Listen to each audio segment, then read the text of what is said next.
Hi everyone, it's Gerald with you again. Apologies, a day late. Had some technical issues yesterday to fix with a camera, which meant this is delayed. I had promised this would go up Friday, but it's going up today, Saturday. Um, uh, but I think it's worth the wait. Hopefully you'll agree. What we're looking at here today is the Grand Seiko 6145 8020. This was a reference that was launched in, I think, the 1969 Volume 2 supplemental catalogue. So it sort of launched in the last quarter of 1969 and stayed in the catalogues right through until up until including 1972. So it was quite a long-lasting reference in the catalogues, which is interesting given it's obviously very adventurous design. This watch was one of a set of four, which I have discussed before.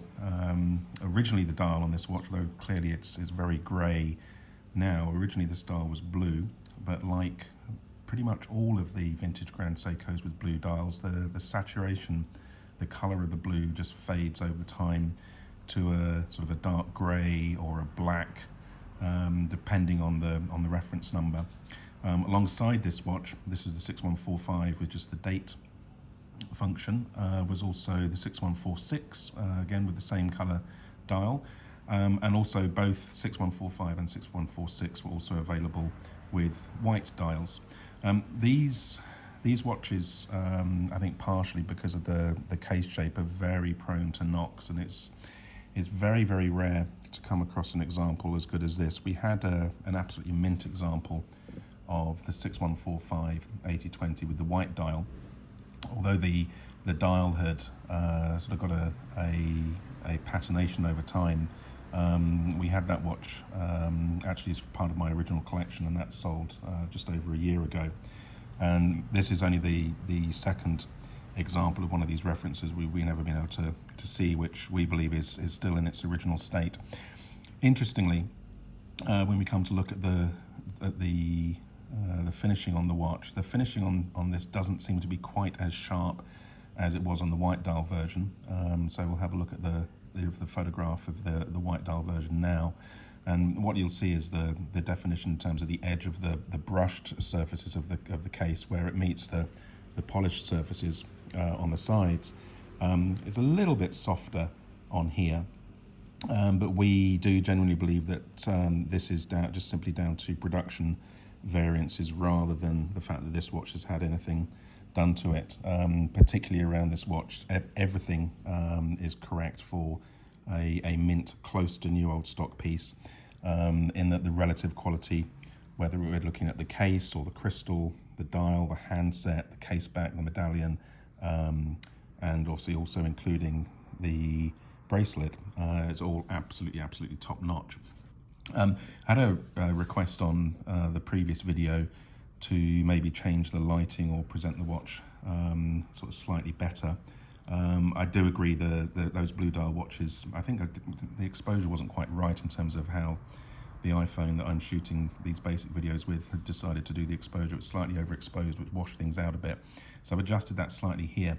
But what I've also done, what I'm going to do for future listings as well, is shoot a very high quality video, just basically spinning the watch around, so you can get a very good indication as to the quality. So I'm just going to drop that video in now and run that video, and I'll just talk through it as it runs. So this is shot with sort of professional equipment, professional lighting, and as you see, it's going to be much higher quality than when we pick the watch up in a moment and have a look at it, and where I can point out various aspects of the watch. But I think this gives a very good indication under controlled lighting of just how amazingly this watch actually responds to the light. Note that the front surface of the watch is brushed with a circular brushing finish, whereas the sides are highly polished and basically sort of Zurazzo mirror polished. So that's, if you like, the professional presentation of the watch. Hope you enjoyed that. So now back to sort of handling it, so I can actually have a look at the watch and turn it around and just point out a few aspects. There is a very slight spot here on the case. I've not tried to remove that, a stain of some sort, but it is very, very minor. But as hopefully was obvious from that video, this watch is in exceptional condition. A couple of very, very minor little pits to point out, if I can find something to point with. I'll just use a spring bar as it's to hand. If you notice here on the, and you'll see this in the high quality video if you rewind, there's a very slight little pit on the bezel there. But apart from that, let's just get those fingerprint marks off just one moment, sorry. So apart from that, you'll see, as was obvious in that other video, that this is in absolutely exceptional condition. Very much doubt we'll see another one this good. Again, just to stress, and again I'll just drop it in again, the white dial version of one of these, variant of these that we had a little over a year ago, is just that little bit sharper in terms of the edge finishing here. But this is still exceptional, with no reason to suspect this has ever been molested with. Let's turn it over and have a look at the case back. So we can see from the date here, the case back serial number 901291. So 90 is October 1969. So this watch is now just over 50 years old.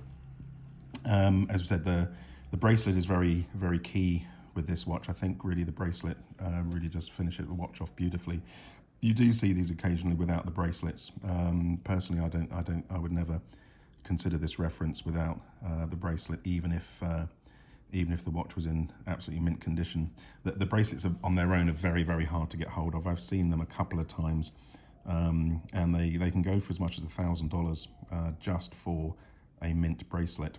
We can see the bracelet code there, 6146802, on the end links. So that's the watch. We got it as a protective case back sticker on there. I don't believe it's the original one, but it's obviously going to be doing a good job of keeping that case back nice and mint. And yeah, let's just look down the bracelet. You can see the clasp, absolutely immaculate. If you see older examples of this bracelet, or where this similar clasp is used on other 56 series watches, this GS supplied logo here often does separate and come off. But there's one end of the clasp, and we'll just come around and just have a look at the other. You can see the bracelet is basically unmarked. Obviously separated it just for the sake of this video. But you can see the quality of this thing is incredible. Interestingly, I hadn't noticed this before, the pins to remove these links seem to alternate from one side to the other, and I think this is still a full set, and obviously you can also adjust on the clasp there. Okay, so that's pretty much it for an overview of the watch. As I said, you probably won't find any example of these this good. We're going to price it accordingly, so details of the pricing will be on the website via the link below. Just to add that this watch does come complete with the inner box, which you'll see here. Now, note that for these, certainly the early 61 series Grand Seikos, we believe should come with the boxes that have high beat 36,000 on the inside of the lid, rather than the more generic boxes which we see with 56 series that only say GS and Seiko on them. Whether that changed over the lifespan of the watches, honestly do not know, but certainly given that this watch is from 1969, I don't think there's any question that the correct box should have high beat 36,000 on the inner lid. It also has the outer box as well, so the white card outer box, which has a little bit of dirt on it, but it's still in very, very good condition. And finally, this also comes with a couple of the original swing tags. So here's the Grand Seiko High Beat 36,000. I believe this swing tag is also correct and original, basically stainless steel and as the case material, and Seiko as the brand, and also a certificate as well. This is just a generic certificate. Can't be certain whether this is correct. At some point in the history of the 61 series, Certainly the very early 61s we do see with specific certificates that mention the, I think it's the caseback number, serial number on them. But at some point they seem to have moved to just issuing generic certificates. So there's nothing tying this specifically to this watch. Clearly the fact that this is high beat 36, it says high beat 36,000. It's possible that certificate isn't original, but I really don't think there's any way of knowing that.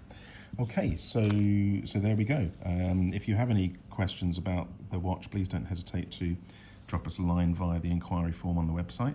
But we hope you enjoyed this overview of this spectacular piece, and if you are interested, click the link below, go to the website, and fill out the inquiry form, and we'll be happy to get back to you.